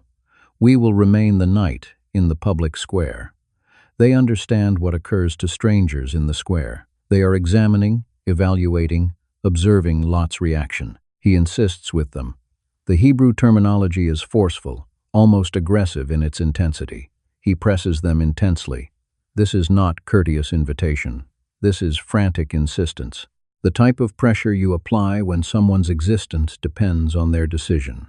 They yield, consent to arrive at his dwelling, accompany him through the darkening passages. Lot's dwelling is considerable. Someone of his position possesses property, employs servants, preserves the appearance suitable to his rank. He provides food instantly, not assigning to servants, executing it himself. The urgency supersedes typical household protocol. Unleavened bread, flat bread that cooks rapidly, no duration for yeast to function, no tolerance for the hours fermentation demands. He understands the danger, understands the mob could assemble at any instant, understands that every minute these strangers are observable increases the threat. They consume food. The passage does not document conversation, just the fundamental facts. He created them a feast. They consumed. Typical hospitality in atypical circumstances. A righteous individual attempting to defend innocent visitors in a city that hunts innocents for entertainment. However, before they recline to rest, the men of the city encircle the dwelling, young and elderly, all the people from every district. This phrase is essential. Not just the young troublemakers, not just the lower classes, everyone from every neighborhood, complete social engagement in coordinated brutality. How did they understand? Sodom functions on observation. Neighbor monitors neighbor. Information moves rapidly. Two strangers entering Lot's dwelling would be communicated within minutes. The mob assembles with rehearsed effectiveness. This is not spontaneous, this is practiced. They have executed this previously. They summon Lot, demand he produce the men so that we may know them. The Hebrew word for know is yada. It possesses multiple meanings. In this situation with this crowd, the sexual meaning is primary. This is gang sexual assault as weapon, as declaration, as ceremonial assertion of dominance over outsiders. Lot exits, secures the door after him. Physically positions himself between the mob and his visitors. Please, my brothers, do not behave so wickedly. He addresses them as brothers. After everything he understands about them, after years of observing their brutality, he continues to employ kinship terminology. Perhaps he hopes it will remind them of shared humanity. Perhaps he is attempting to claim some protection through his position. Perhaps he simply possesses no alternative terminology to employ. Behold, I possess 2 daughters who have not known a man. Let me produce them to you. Execute to them as you desire. Only execute nothing to these men. The proposal is appalling. Daughters for strangers. Sexual brutality redirected but not stopped. Ancient hospitality regulations were absolute. The visitor received protection even at the expense of household. Lot is functioning within his culture's highest moral framework while executing a decision that contradicts every contemporary moral principle. However, the mob possesses no interest in his daughters. They desire the men. They desire to establish dominance over the strangers. The brutality is not regarding sex, it is regarding authority. They reject the proposal. Turn on Lot himself. This individual arrived to temporarily reside, and he has transformed into the judge. Now we will treat you more severely than them. The terminology discloses Lot's authentic position: temporary resident, foreigner, outsider who never genuinely belonged. His years in the city collapse in that instant. His position at the gate signifies nothing. His prosperity supplies no protection. His assimilation was perpetually superficial. They press against him, push him backward against the door. The brutality is seconds distant. The angels extend outward, retrieve Lot inside, secure the door. Then they afflict the mob with blindness, not complete darkness. The Hebrew word indicates supernatural disorientation, a confusion that renders them incapable of locating the door, even though they are contacting it. The men fumble along the barriers, summon to one another, exhausted themselves attempting to locate the entrance. This detail is troubling. Even supernaturally blinded, they persist. Even incapable of seeing, they continue attempting. Even divinely interrupted, they cannot halt. This is obsession, dependency. The conduct has become so embedded that even miraculous interference merely delays them down. The angels observe, evaluate. The investigation is finished. The city has disclosed itself, not merely willing to execute violence, structured for it, unified in it, persistent in it, even when supernaturally stopped. The mob outside is proof. The crowd composition demonstrates collective guilt. The continued attempts following blinding prove complete corruption. Inside the dwelling, the angels communicate their verdict to Lot. Do you possess anyone else here? Sons-in-law, sons, daughters, or anyone you possess in the city? Extract them from this location. The phrasing presumes extended household, presumes Lot possesses roots deep in Sodom's social framework. The angels already understand the response. They are providing him one final opportunity to rescue them. We are preparing to obliterate this location. The outcry against its people has become immense before the Lord. He has dispatched us to obliterate it. Lot departs instantly to alert his sons-in-law. The men promise to wed his daughters, the family relationships he cultivated, the assimilation he accomplished. Stand up, depart from this location. The Lord will obliterate this city. They ridicule. They believe he is jesting. Years of compromise have eliminated his believability. His alerts signify nothing. He returns to his dwelling, defeated, incapable of rescuing his own household. The angels pause for dawn. The scheduling is exact. Remove the righteous in darkness. Carry out judgment in daylight. As morning emerges, they press Lot. Move quickly. Take your wife and your 2 daughters who are here, or you will be eliminated when the city is disciplined. However, he delays, cannot compel himself to abandon. The angels seize his hands, seize his wife's hands, seize his daughter's hands, physically retrieve them from the dwelling, remove them through the passages, compel them out of the city. The Lord was merciful to him. Deliverance arrived as brutality, grace manifested as compulsion. The angels transported them to safety outside the barriers onto the plain. Escape for your existences. Don't turn around. Don't halt anywhere in the plain. Escape to the mountains. The command is absolute. The direction is explicit. The consequence of disobedience is suggested. However, Lot bargains, even at this moment, cannot travel to the mountains.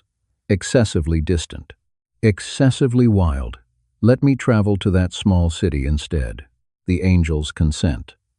Travel rapidly. We cannot execute anything until you reach there. The judgment pauses on human velocity. The fire is restrained by one man's delay. Lot runs towards Zoar. The sun appears as he escapes. Behind him, Sodom awakens for the final time. The investigation is finished. The righteous are removed.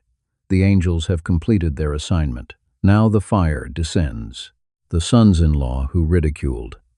Lot runs through dark passages. His mind races more rapidly than his feet. The angels have provided him one objective: assemble your household. Anyone who belongs to you must abandon. He understands where to travel first. His daughters are promised. The wedding ceremonies are scheduled. The bride payments discussed.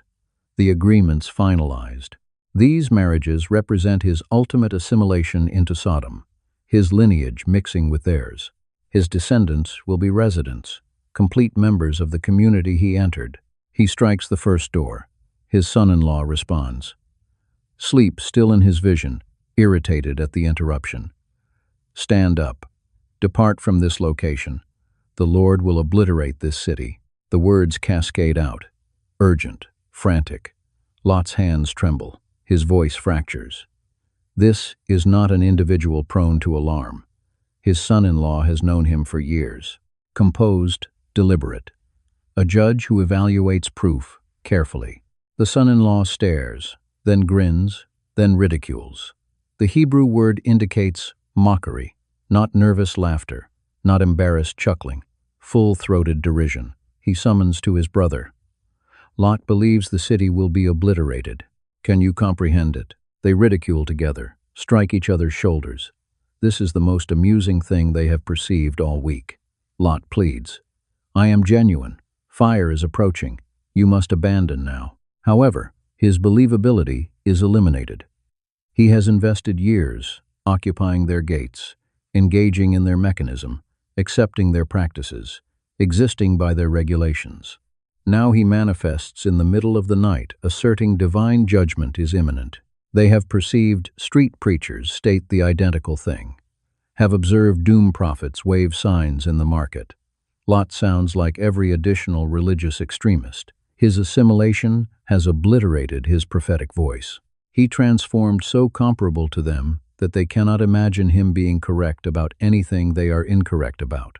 The second son-in-law participates in the mockery. Return to bed, elderly man. You have consumed excessive wine. Lot attempts again. My daughters, your wives, you must extract them out. The sons-in-law exchange glances. Now he is discussing their women, their property by agreement. He transgresses. We will manage our wives. You manage your alarm. They secure the door. Lot stands in the passage defeated. He runs to the subsequent dwelling. Identical conversation, identical laughter, identical rejection. The promised daughters will perish with their husbands. The wedding ceremonies will never occur. The descendants will never be conceived. Lot's compromises consumed his own household. He relocated to Sodom for opportunity, for prosperity, for position. He has obtained everything and forfeited everyone. The ridicule of his sons-in-law resonates in his perception as he runs back to his own dwelling. The angels are waiting. Their forbearance is calculated. The fire is scheduled. Do you possess anyone else? Lot shakes his head. Just my wife. My 2 unmarried daughters. The sons are already eliminated. The promised daughters decline to arrive.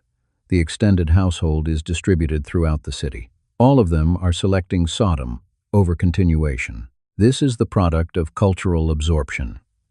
When you render yourself indistinguishable from the people surrounding you, they presume you share their perspective. They cannot conceive that you perceive what they cannot perceive.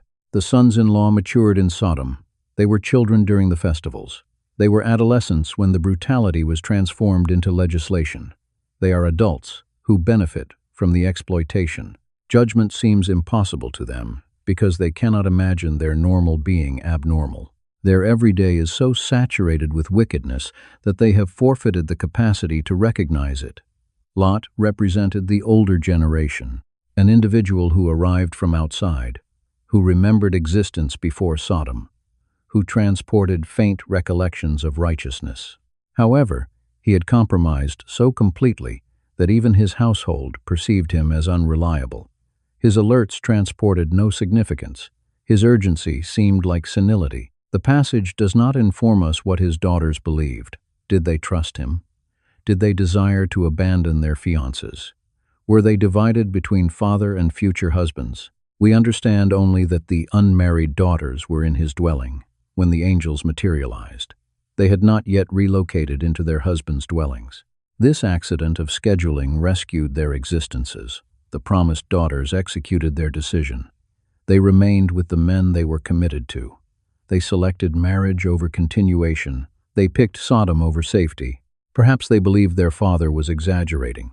Perhaps they trusted the angels were just travelers. Perhaps they simply could not imagine their city being obliterated. Human beings are exceptionally skilled at normalizing the abnormal. We adjust to wickedness gradually. Each small compromise renders the subsequent one easier. Each injustice we endure renders the subsequent one seem less shocking.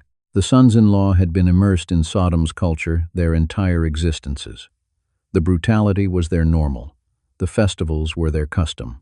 The legal corruption was their inheritance. When Lot manifested discussing fire from heaven, he sounded irrational. They possessed no category for divine judgment, no framework for supernatural interference, no belief mechanism that permitted cosmic responsibility. They had been instructed that authority protects itself, that the prosperous establish the regulations, that the powerful dominate the powerless. This was the natural sequence. This was how the world functioned. The idea that some external force could overthrow their entire mechanism seemed ridiculous, absurd, the alarmed fantasy of an individual who never completely assimilated. So they ridiculed, dispatched him away, returned to rest. When the fire descended a few hours afterward, were they still ridiculing? Did they possess duration to comprehend Lot was correct? Did they perish understanding they had declined deliverance? The passage does not state.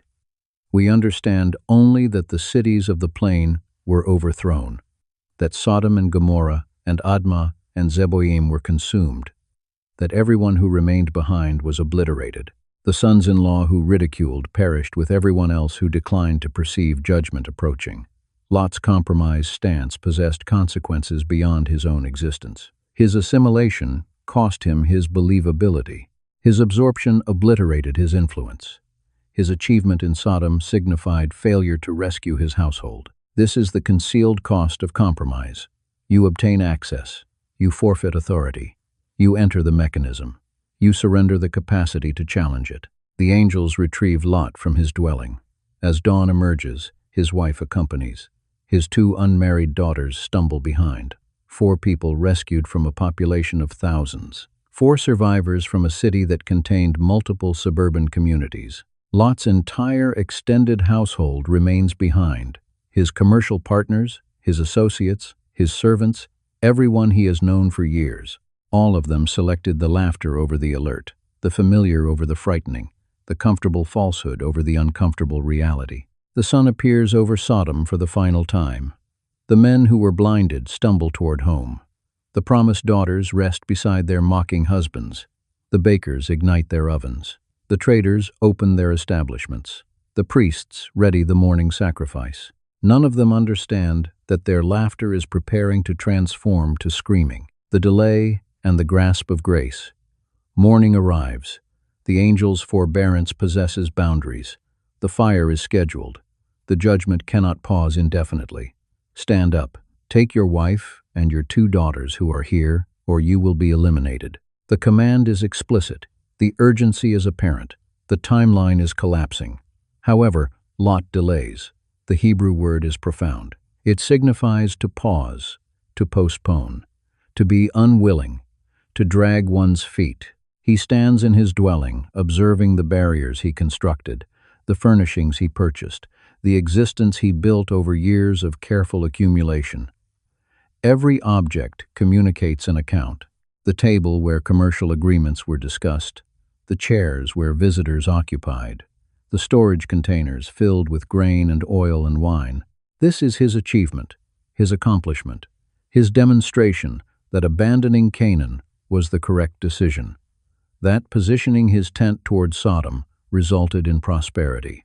To walk away is to acknowledge it was entirely an error, that the compromise was not valuable, that the prosperity cannot compensate for the wickedness. His wife stands beside him. She is not named in the passage, just identified by her relationship to Lot. We do not understand her thoughts, but we understand she will turn around. We understand she cannot release her attachment to the city. We understand she will transform into a pillar of salt. Perhaps she is already looking backward in her heart, already grieving what she is abandoning, already calculating what they are forfeiting. The daughters pause by the door. Young women preparing to forfeit everything they understand, their associates, their fiances, their future. Do they comprehend? Do they grasp that they are minutes from death if they remain? Or do they believe this is temporary? A brief evacuation before they can return. Lot continues to delay. The angels have provided orders. He acknowledges the danger, yet he cannot move his feet. This is the authority of attachment, the chains we forge through daily decisions, the roots that extend deep when we plant ourselves in toxic ground. Lot has invested years in forming himself. Sodom was just a location, just a city, just an economic opportunity. He could exist here without transforming like them. However, location shapes person. Environment influences identity. You cannot breathe poisoned air without it affecting your lungs. The angels extend outward, seize his hand, seize his wife's hand, seize his daughter's hands. They physically retrieve them toward the door. This is not persuasion. This is force. This is deliverance against the volition of the rescued. The passage clarifies why the Lord was merciful to him. Mercy manifests as brutality. Grace appears as compulsion. Deliverance occasionally requires removing people away from what is obliterating them. Lot is not a hero in this account. He is not the righteous individual who escapes wickedness at the initial opportunity. He is the compromised individual who must be physically extracted from the location he selected. 2 Peter identifies him as righteous. However, righteousness does not signify strength, does not signify wisdom, does not signify he executed beneficial decisions. It signifies he had not crossed the final boundary, had not transformed so corrupted that mercy was impossible, had not merged so completely with Sodom that removal was futile. The angels retrieve them through the passages, past dwellings where Lot's associates rest, past structures where he executed commerce, past the gate where he occupied as judge. They achieve the city barrier, retrieve them through the gate, guide them onto the plain. Escape for your existences. Don't turn around. Don't halt anywhere in the plain. Escape to the mountains or you will be eliminated. The command is absolute. The direction is explicit. The consequence of disobedience is stated, but Lot bargains even at this moment. Even following being physically removed from his dwelling, even following angels have seized his hands and retrieved him to safety. Please, no, no. The mountains are excessively distant. Let me travel to that little city. Observe, it's sufficiently close to run to. Exceedingly small. Let me travel there. Still bargaining, still attempting to preserve some authority, still incapable of fully surrendering to the deliverance. The mountains represent complete separation, total abandonment of the valley, existence as a refugee with no urban comforts. Zoar represents compromise, a smaller city, less wicked than Sodom, presumably sufficiently close to achieve, urban enough to feel familiar. Lot cannot imagine existence without urban barriers, cannot conceive of continuation without the infrastructure he understands. The mountains are excessively wild, excessively primitive, excessively distant from civilization. The angels consent. Acceptable. I will grant this petition, too. I will not overthrow the town you speak of, but escape there rapidly, because I cannot execute anything until you reach there. This detail is staggering. The judgment is restrained by one individual's delay. The fire pauses because Lot moves gradually. Divine justice functions on human temporal scales. The destruction that will consume thousands is postponed for the deliverance of 4. Lot runs toward Zoar, his wife beside him, his daughters behind. The sun appears as they escape. The passage notes the time exactly. The sun had appeared over the land when Lot achieved Zoar. This is the instant between darkness and illumination, the boundary between old world and new, the frontier between mercy and judgment. Behind them, Sodom awakens. The residents commence their day, the markets ready to open. The judges assemble at the gate. Lot's sons-in-law roll over in bed.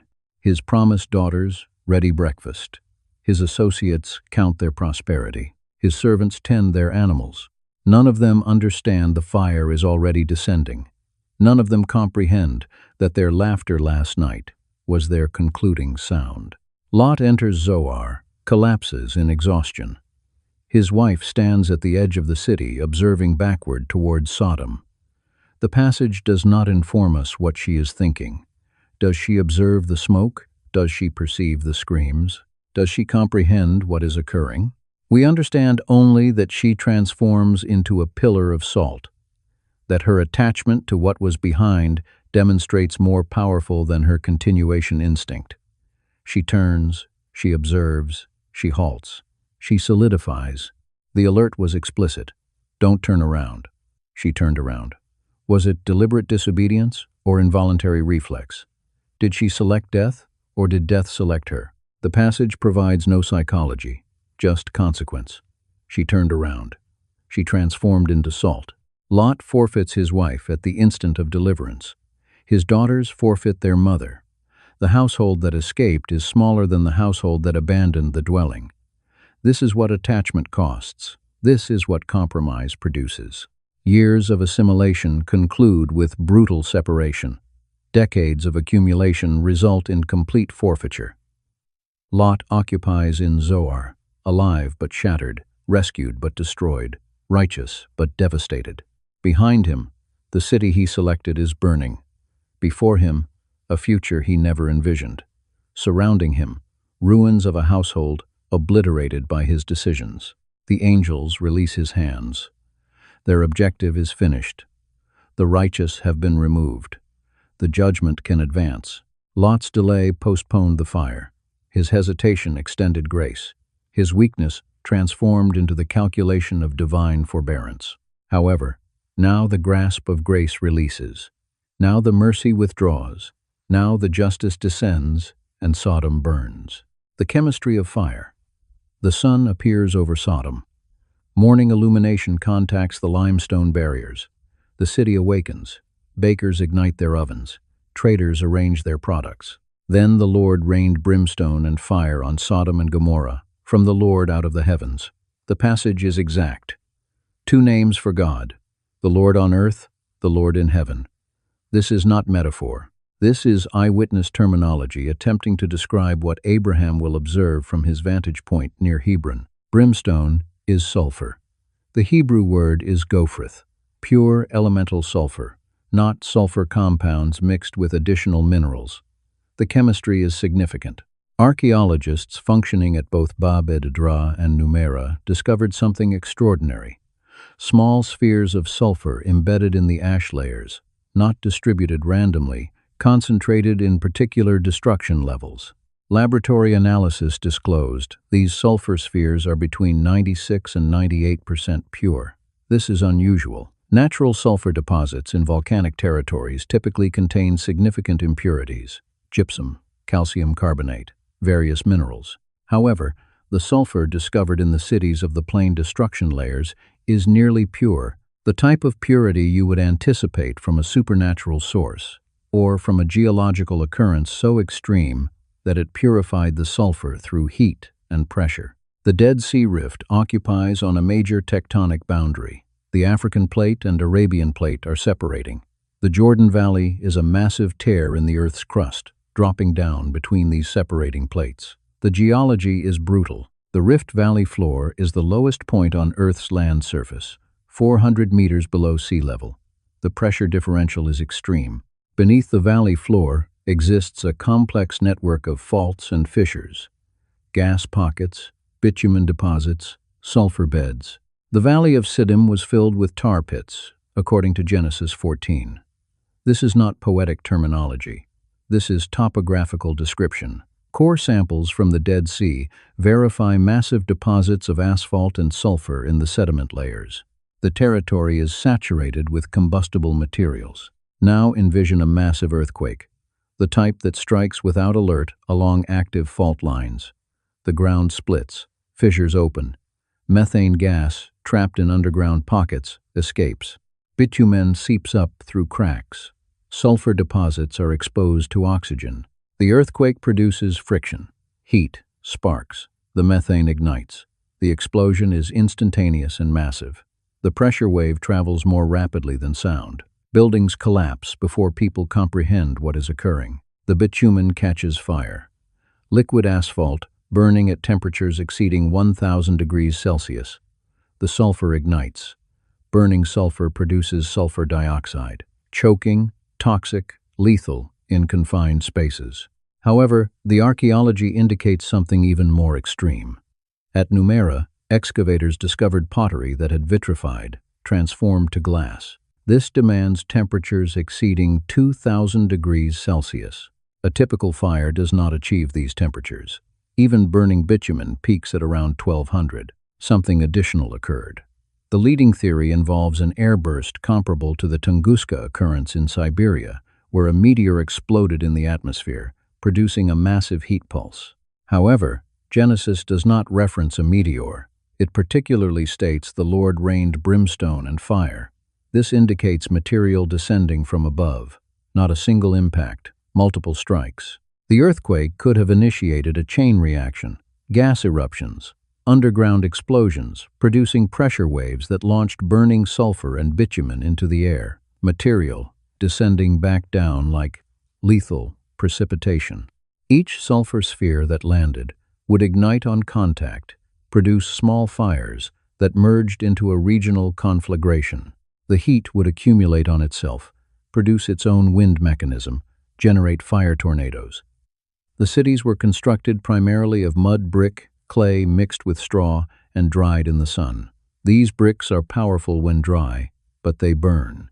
The straw inside ignites. The clay superheats and fractures.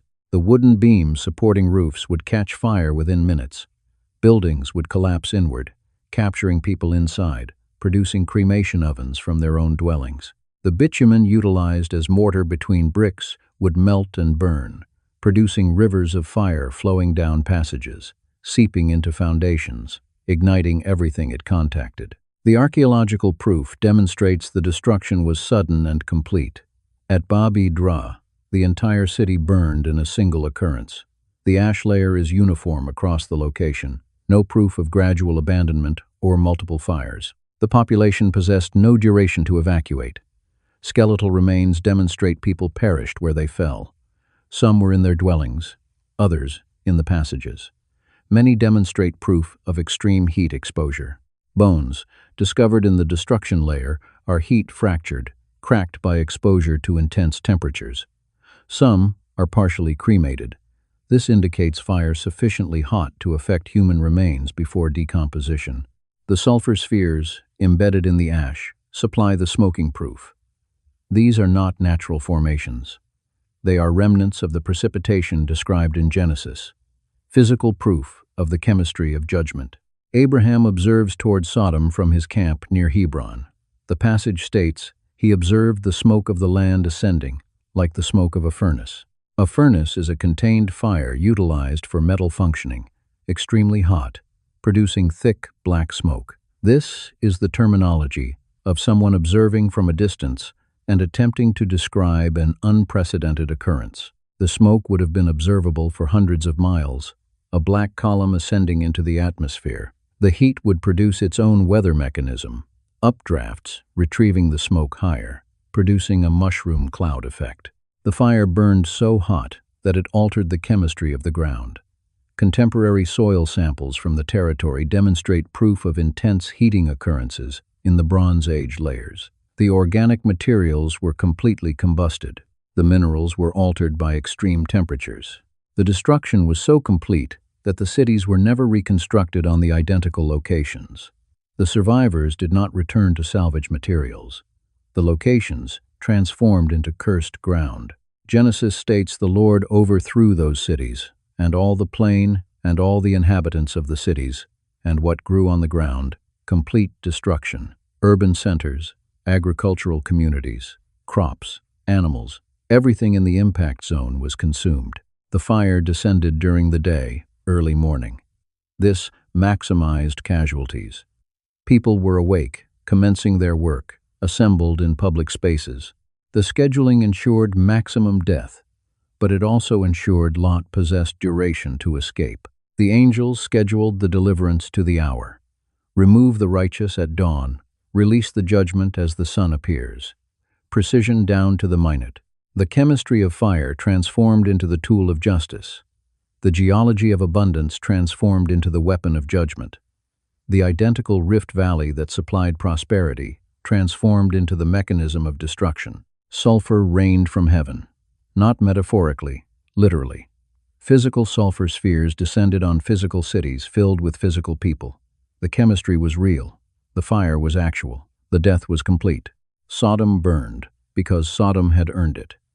The outcry had ascended to heaven. The investigation had concluded. The verdict was carried out, and the tool of execution was written into the geology of the location itself. The tar pits that rendered them prosperous transformed into the fuel for their obliteration. The sulfur beds that supplied trade products transformed into the ammunition of divine judgment. The fire descended, the cities burned, the plain was overthrown. The chemistry of judgment was finished.